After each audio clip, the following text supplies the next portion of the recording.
কাঁচা লঙ্কার official YouTube চ্যানেলে সবাইকে জানাচ্ছি একটা ওয়ার্ম ওয়েলকাম। আশা করি আপনার প্রত্যেকে খুব ভালো আছেন। আজকে ইন্ট্রোডাকশনটা একটু অন্যরকম ভাবে আমি আপনাদেরকে ডাইরেক্ট ক্যামেরার সামনে ইন্ট্রোডাকশন দিচ্ছি।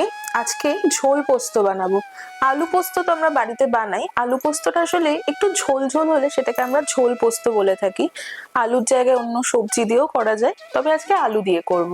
আচ্ছা, ঝোল পোস্ত বানানোর জন্য আমাদের কি কি লাগছে একবার দেখিয়ে নিই। আলু নিয়েছি, আমি 4টে আলু নিয়েছি, একটু এরকম ডুমো করে কেটে নিয়েছি, যেরকম আমরা আলু পোস্তর সময় আলু কাটি একদম সেরকম ভাবেই।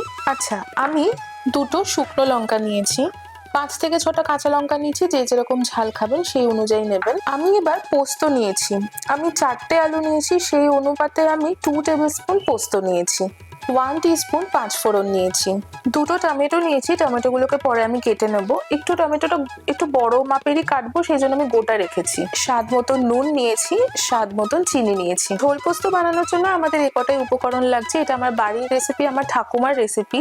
ঠাকুমা কোনোদিনও এখানে হলুদ ব্যবহার করতেন না, সেই কারণে আমিও ব্যবহার করছি না। মাত্র এই কটা উপকরণে ঝোল পোস্ত বানিয়ে ফেলবো। ঝোল পোস্ত বানানোর প্রথম স্টেপ হলো, আমি যে আলুগুলো কেটে রেখেছিলাম, আলুগুলোকে না একটা সিটি পড়া পর্যন্ত একটু সেদ্ধ করে নেবো, তার থেকে বেশি প্রয়োজন হবে না।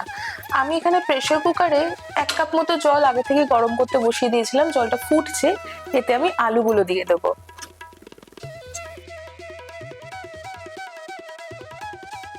আলুগুলো দিয়ে দিচ্ছি আমি একটু কেয়ারফুলি, জলটা খুবই গরম।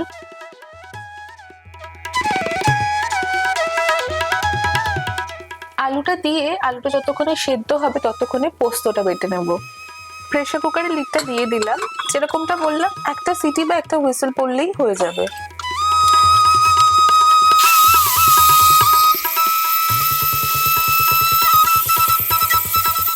একটা সিটি পড়ে গেছে, গ্যাসের ফ্লেমটা অফ করে দিলাম। আমি এবার এটাকে একটু ঠান্ডা করে নেব। ঠান্ডা করে প্রেসার কুকারটা খুলবো। আলুটা তো আমাদের সেদ্ধ হয়ে গেছে, এবার পোস্তটা বেটে নেব। পোস্তটা বাটার জন্য আমি মিক্সার গ্রাইন্ডারে পোস্তটা দিয়ে দিলাম। যদি আপনাদের বাড়িতে শিল নোড়া থাকে তাহলে অবশ্যই পোস্তটা শিল নোড়াতে বেটে নেবেন। সবসময় আমাদের বাড়িতে শিল নোড়া থাকে না, বা আজকাল তাড়াহুড়োর টাইমে সবসময় শিল নোড়া ব্যবহার করাও হয় না। তো আমি মিক্সার গ্রাইন্ডারে পোস্তটা বেটে নেব, মিহি করেই বাটবো। অনেক সময় একটা কমপ্লেন থাকে যে মিক্সার গ্রাইন্ডারে পোস্ত বাটলে পোস্তটা মিহি হয় না। মিহি হবে, সেটাই দেখাচ্ছি, চলুন। মিক্সিটা বসিয়ে নিয়ে আমরা প্রথমে না একটু ড্রাই গ্রাইন্ড করে নেব। ড্রাই গ্রাইন্ড মানে জল ছাড়া প্রথমে গ্রাইন্ড করে নেব।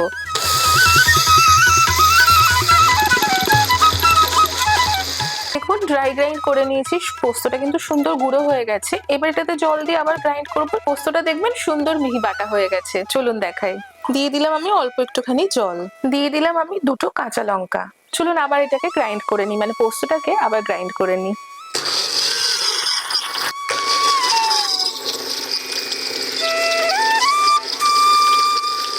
চলুন আপনাদেরকে খুলে দেখাই।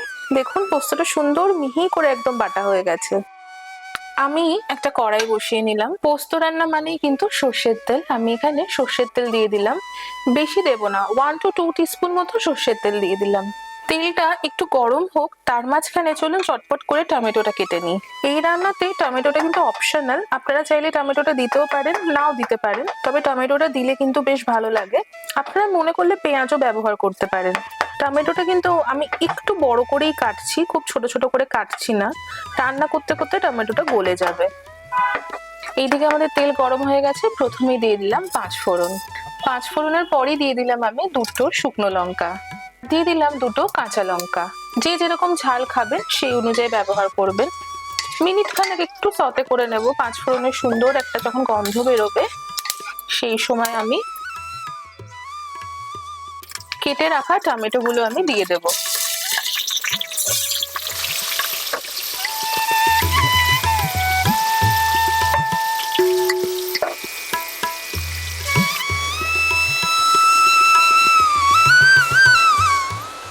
এবার আমি স্বাদ মতো নুন দেব। নুনটা কিন্তু একটু বুঝে ব্যবহার করবেন, কারণ টমেটোটা একটু বেশি পরিমাণ দিয়েছি। নুনটা খুব বেশি কিন্তু দেওয়া যাবে না। স্বাদ মতন চিনি। মিষ্টি যে যেরকম খেতে পছন্দ করবেন সেরকম অনুযায়ী মিষ্টিটা ব্যবহার করবেন।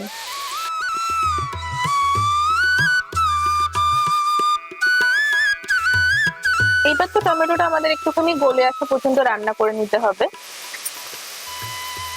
এবার অন্য একটা গ্যাসে আমি ফ্লেমটা অন করে দিলাম। একটু জলটা গরম করতে বসিয়ে দিলাম। নামটা যেহেতু ঝোল পোস্ত, ঝোলটা একটু বেশি লাগবে, সেই কারণে জলের ব্যবহারটাও বেশি হবে, তাই একটু জল গরম করতে বসিয়ে দিলাম। আর রান্নাতে না সবসময় গরম জলেরই ব্যবহার করবেন, তাতে রান্নাটা খেতে খুব ভালো হয়।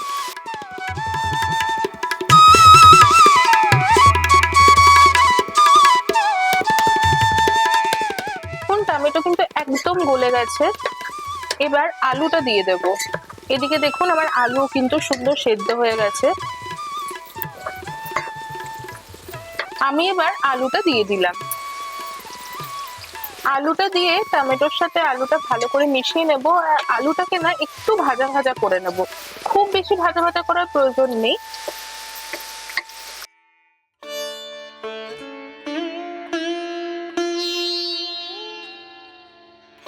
আলু কিন্তু আমাদের সুন্দর সেদ্ধ হয়েই আছে, মোটামুটি 70 to 80% আলু সেদ্ধ হয়েই আছে।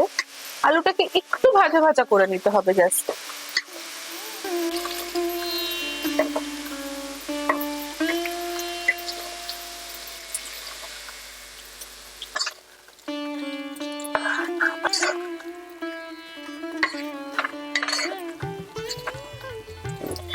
আলুটা দেখুন একদম গা মাখা হয়ে এসেছে, হালকা ভাজা ভাজাও হয়ে এসেছে,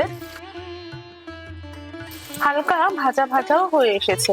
এবার জলটা আগে দেব, জলটা ঢেলে দিচ্ছি। জলটা কিন্তু একটু বেশি লাগবে, আগেও আমি বলেছি। আসলে এটা দিয়ে না পুরো ভাত মেখে খাওয়া হয়ে যায়।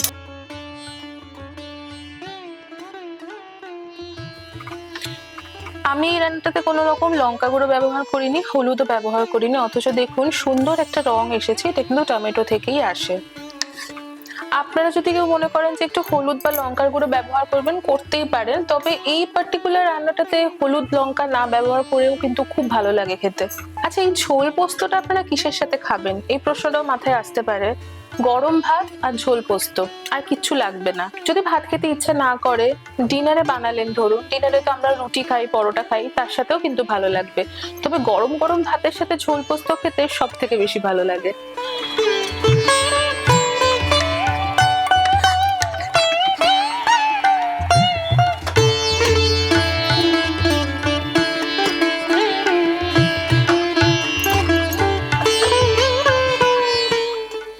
ঝোল আলু একদম টকবক করে ফুটছে। আমি 4টে কাঁচা লঙ্কা চিড়ে নেব। এবার আপনারা অনেকেই বলবেন যে আপনি এত লঙ্কা খান। হ্যাঁ, আমরা একটু লঙ্কা বেশি খাই, আপনি মনে করলে লঙ্কাটা একটু কম ব্যবহার করবেন। দিয়ে দিলাম আমি 4টে চেরা কাঁচা লঙ্কা। এই যে 4টে চেরা কাঁচা লঙ্কা দিলাম, এতে খুব সুন্দর একটা কাঁচা লঙ্কার ফ্লেভার আসবে, খুব একটা ঝাল হবে না। ভাত যখন খাবেন, ভাতের সাথে একটু মেখে খাবেন, তখন ভালো লাগবে। ওই যে পোস্তটা বেটে রেখেছিলাম, এবার পোস্তটা দিয়ে দিলাম। এখানে দেখুন অনেকটাই কিন্তু পোস্ত আছে, সেটা মোটেই নষ্ট করা যাবে না। সামান্য একটু জল ঢেলে দিয়ে ভালো করে এটাকে মিশিয়ে নেব। মিশিয়ে নিয়ে আমি পোস্তটাতে মানে ঝোলটাতে দিয়ে দেব।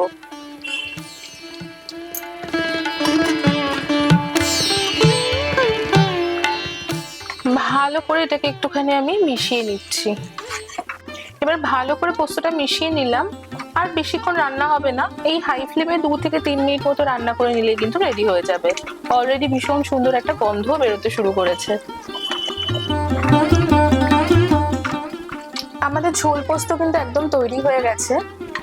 যতটা ঝোলের পরিমাণ থাকা জরুরি ততটাই ঝোল আমি রেখেছি। গ্যাসের ফ্লেমটা আমি অফ করে দিলাম। এবার গরম গরম সার্ভ করব।